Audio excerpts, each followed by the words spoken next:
Hello दोस्तों, नमस्कार। दोस्तों, हर कोई अमीर बनना चाहता है। आप भी अगर ये वीडियो देख रहे होंगे तो कहीं ना कहीं आप भी सोच रहे होंगे कि मैं भी अमीर बनना चाहता हूँ। अगर दोस्तों आप अमीर बनना चाहते हैं तो ये 5 काम भूल के भी मत करना है।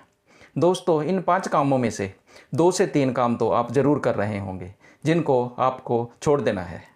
आप वीडियो को एंड तक ज़रूर देखना, आपके फाइनेंशियल लाइफ में बहुत इंप्रूवमेंट आएगी। आप वीडियो को एंड तक देखना और इम्प्लीमेंट जरूर करना है इसको। पहला पॉइंट है दोस्तों, अगर आप अमीर बनना चाहते हो तो कभी भी पैसा वेस्ट मत करना। अगर पैसे को वेस्ट करोगे तो ये आपको वेस्ट कर दे, पैसे के लिए मोहताज कर देगा, गरीब बना देगा। इसलिए पैसे को वेस्ट नहीं करना, इसकी इज्जत करनी है। मैं आपको एक एग्जाम्पल देता हूँ। मेरे 2 दोस्त थे जिनकी उम्र 20 से 22 साल की थी। उन दोनों को सेविंग करने की बहुत आदत थी। दोनों ने 2-2 लाख रुपए सेविंग कर रखे थे। एक ने पहले ने उस सेविंग से 2 लाख का मोटरसाइकिल ले लिया और उसे अपने ज़िंदगी की खुशियां सारी बटोरने लगा और वो घूमने फिरने लगा, सारा काम करने लगा। उसने ये नहीं सोचा कि मैंने एक लाइबिलिटी ले ली है, मगर वो उसके पास जो भी सेविंग होती, जो भी जेब खर्चा होता, जहाँ सेविंग होती, वो सारी उसमें लगा देता। इसलिए उसके पास कोई सेविंग नहीं बची। दूसरा दोस्त जिसके पास 2 लाख थे, उसने एक फाइनेंशियल एडवाइज़र से कॉन्टैक्ट किया और एक म्यूचुअल फंड में 2 लाख इन्वेस्ट कर दिया। फाइनेंशियल एडवाइज़र से एडवाइस लेके 10 साल के लिए उसने म्यूचुअल फंड में वो कंटिन्यू रखा। जब उसने 10 साल बाद देखा कि उसका म्यूचुअल फंड कितना बना हुआ, तो वो हैरान रह गया। उसके म्यूचुअल फंड की ग्रोथ 10 से 12 गुना हो चुकी थी। हाँ दोस्तों, 10 से 12 गुना उसकी म्यूचुअल फंड की ग्रोथ हो चुकी। 2 लाख का 20 से 25 लाख बन चुका था। उसमें से उसने कुछ पैसा निकाल के अपनी एक गाड़ी ले ली और बाकी फिर उसने उसी में इन्वेस्ट कर दिया। मगर पहले दोस्त का मोटरसाइकिल जो उसने लिया था वो 10 साल में खटारा हो गया और उसके पास कोई भी सेविंग नहीं थी। टाइम रहते उस दोस्त ने कोई सेविंग नहीं की। इसलिए दोस्तों हमेशा हमें सेविंग करनी चाहिए। दोस्तों, सेविंग का मतलब ये नहीं कि हम गरीबों से, जैसे फल वालों से, सब्जी वालों से, दुकान वाले से मोल भाव करते रहें। हमें अपनी फजूल जो खर्चे हैं उनकी लिस्ट बनानी चाहिए और उनमें कटौती करके फजूल के खर्चे हमें बंद कर देने चाहिए। दूसरा हमारा काम यह है दोस्तों, जो आपने नहीं करना।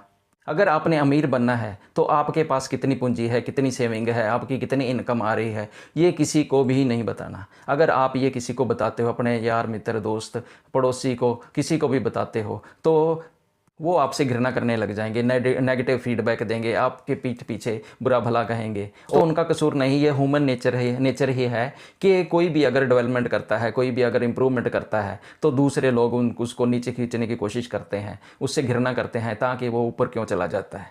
दूसरे तरह के वो लोग आपको मिलेंगे दोस्तों जो आपसे उधार मांगेंगे। वो नए बहाने बना के आएंगे, बीमारी का बहाना बनाएंगे, घर बनाने का बहाना, बच्चे की पढ़ाई का बहाना बनाएंगे, बिजनेस का बहाना बनाएंगे। आप पे प्रेशर भी डलवाया जाएगा, बेबस किया जाएगा कि आप उनको पैसे उधार में। अगर दोस्तों आपने पैसे उधार दे दिए तो आपने एक नवा दुश्मन खड़ा कर लिया। आपको ये अच्छी तरह जान लेना चाहिए, पैसे देना हमारे हाथ में है, हम पैसे दें या ना दें। अगर पैसे वापस लेना ये उनके हाथ में है, वो पैसे दें ना दें, कब दें। कई बार तो ऐसा होता है दोस्तों आपका पैसा भी चला गया और दुश्मनी भी पैदा हो गई, रिश्ते भी टूट गए, यारी दोस्ती भी टूट गई और पैसा भी नहीं आ रहा। इसलिए दोस्तों कभी भी अपनी फाइनेंशियल एक्चुअल पोजीशन किसी को भी नहीं बतानी। तीसरा पॉइंट यह है दोस्तों, अगर आप कोई बिजनेस करना चाहते हो तो उसकी आपने नॉलेज ज़रूर ले लेनी है। उसके लिए आपको कंजूसी नहीं करनी, जो भी उसमें खर्चा होता है वो अपनी सेविंग से ज़रूर खर्चा करना है। अगर आपको कुछ सीखना पड़े, किसी से गाइडेंस लेनी पड़े, तो वो उसमें भी कोई परहेज नहीं करना है। जितने भी पैसे लगते हैं उसके लिए आपको डीपली जाके इसकी प्राइमरी ट्रेनिंग जिसको भी बोलते हैं वो आपको लेनी चाहिए। पैसा दोस्तों इन्वेस्ट करो, वेस्ट मत करो, अपने ही बिजनेस में लगाओ जो आपको लॉन्ग टर्म में अच्छी वेल्थ बना के देगा। इसलिए आपको बिजनेस में अपने सेविंग जरूर लगानी चाहिए। चौथा पॉइंट है दोस्तों, ये बहुत ही इंपॉर्टेंट पॉइंट है।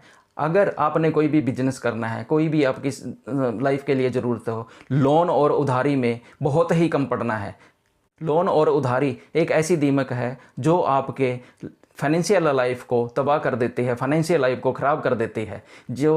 जो लोग एक लोन उतारने के लिए दूसरा लेते हैं, उसके बाद तीसरा लेते हैं, फिर गोल्ड गिरवी रख के लोन ले लेते हैं, फिर घर गिरवी रख के लोन ले लेते हैं, उनके लिए लोन एक जंजाल बन जाता है। मैं ये नहीं कहता दोस्तों कि लोन लेना एक बुरी बात है, मगर लोन उतना ही लेना चाहिए जितना आप आसानी से उतार सको। मेरे धारणा के अनुसार लोन आपको ज़रूरत का 20 से 30% ही लेना चाहिए। अगर आपकी मंथली इनकम का 20 से 30% लोन की इंस्टॉलमेंट में जाता है तो ये कोई ज़्यादा लोन नहीं है, वो जो कि आप आसानी से उतार सकते हो। बाकी की अमाउंट आप इन्वेस्ट भी कर सकते हो और फ्यूचर के लिए जो आपको अच्छी ग्रोथ दे सकती है। पांचवा और आखिरी पॉइंट ये है दोस्तों, अगर आपके दिमाग में कोई आइडिया है, आप अमीर बनने के लिए सोच रहे हो, जो आपको बहुत ही वैल्यूबल लग रहा है, तो आप कभी भी उसको अपने यारों दोस्तों के साथ शेयर मत करना, क्योंकि अगर आपने उनके साथ शेयर किया तो वो आपके लिए एक कंपटीटर और खड़ा कर सकते हैं, जहां आपको नेगेटिव फीडबैक दे सकते हैं, आपको डीमोटिवेट कर सकते हैं, ताकि आप वो बिजनेस कर ही ना सको।